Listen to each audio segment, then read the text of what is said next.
Oh, come in, come in. Ah, hello, come away in and have a seat. You haven't seen me for a while because I've been off on my travels again. It's also why this room is kind of unspeakably messy. Even I have got past the point where I think it's all right.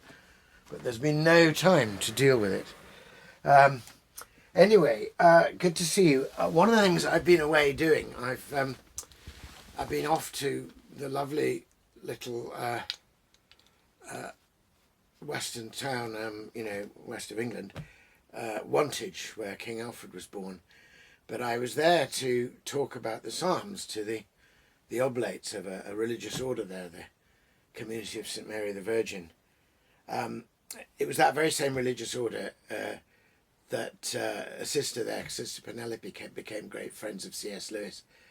And I had a little look at their archives for her as well, which was wonderful. And while I looked at it, I saw that she'd been giving talks on the Psalms.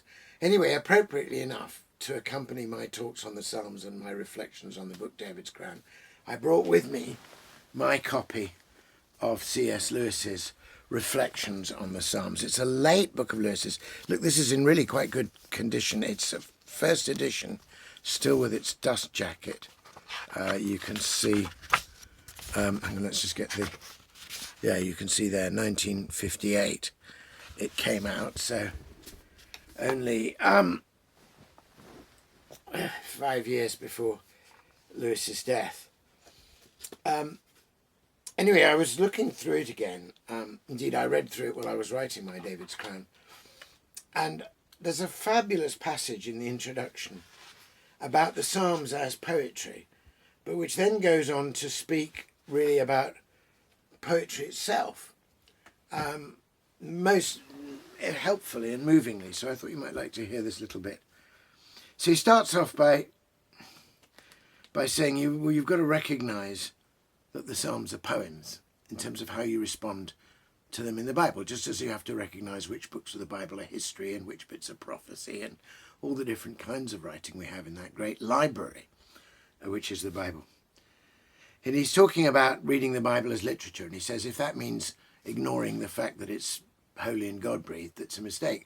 But if it means noticing what kind of literature each book is, it's a good thing. So he says, there's a saner sense in which the Bible, since it is after all literature, cannot properly be read except as literature, and the different parts of it as the different sorts of literature they are. Most emphatically, the Psalms must be read as poems, as lyrics, with all the license and all the formalities, the hyperboles, the emotional rather than logical connections, which are proper to lyric poetry. I mean, he's teaching about the Psalms, but he's also teaching you about lyric poetry. And then he goes on to say that the art of poetry, particularly in things like rhyming, is to give you something which is the same and yet different. So a rhyme sound is the same sound, but it's a different word.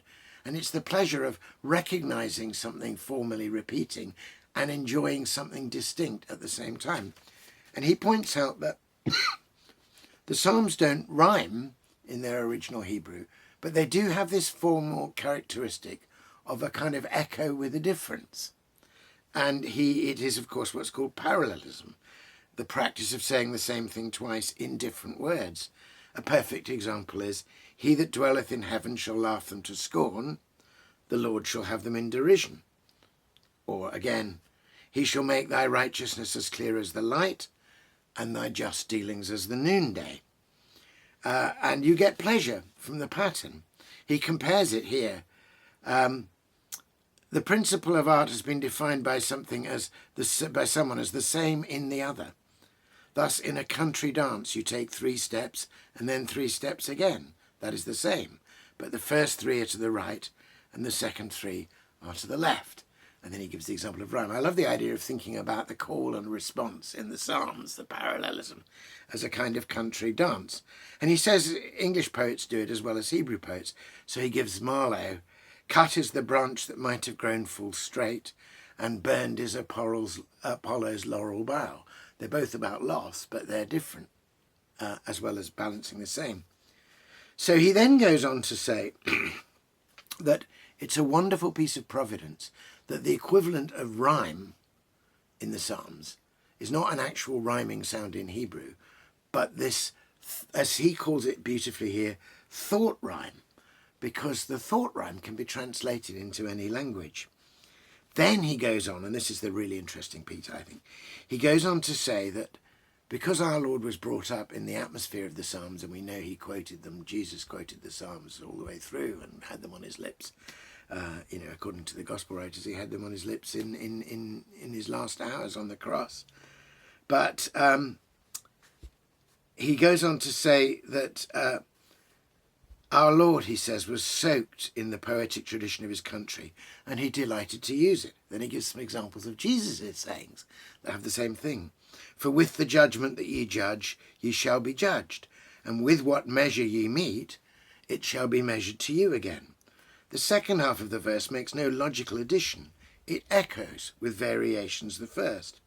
Ask, and it shall be given you. Seek, and ye shall find. Knock, and it shall be opened unto you. The advice given in the first phrase, then twice repeated with different images. So it's almost impossible to forget. It's delicate, it's beautiful. Is it just for memory? He says this, I like to suspect more. And then comes a long but very brilliant sentence. It seems to me appropriate, almost inevitable, that when that great imagination, which front in the beginning, for its own delight and for the delight of men and angels and of beasts, had invented and formed the whole world of nature. So he's saying God has created everything, but he's calling him that great imagination. Wonderful, forming nature. When that great imagination had invented and formed the whole of nature, and then submitted to express itself in human speech, i.e. the great imagination has become human and is learning from Mary how to speak, submitted to express itself in human speech, that speech should sometimes be poetry. For poetry too is a little incarnation, giving body to what had before been invisible and inaudible. I read that sentence when I was reviewing it to start doing this work on the Psalms with a kind of shock of recognition, almost an embarrassing shock of recognition, because I thought it was an original piece of thought of my own to compare the bodying forth of meaning in poetry, as Shakespeare calls it, bodying forth, imagination bodies forth, to compare that to the incarnation. And here I can see that years and years ago, in just one compressed sentence, C.S. Lewis had planted the seed of that idea, including the idea of calling God imagination. He'd planted all that in my mind, and it had been burrowing away, and had become so native to the soil of my imagination that when it finally blossomed in a tree, and in fact into a book called Faith, Hope and Poetry, I really thought I'd thought of it. But I see Lewis planted the seed, and I'm very happy to give him proper honour and due thanks now. Great book if you have a chance to read it. Thanks for dropping round.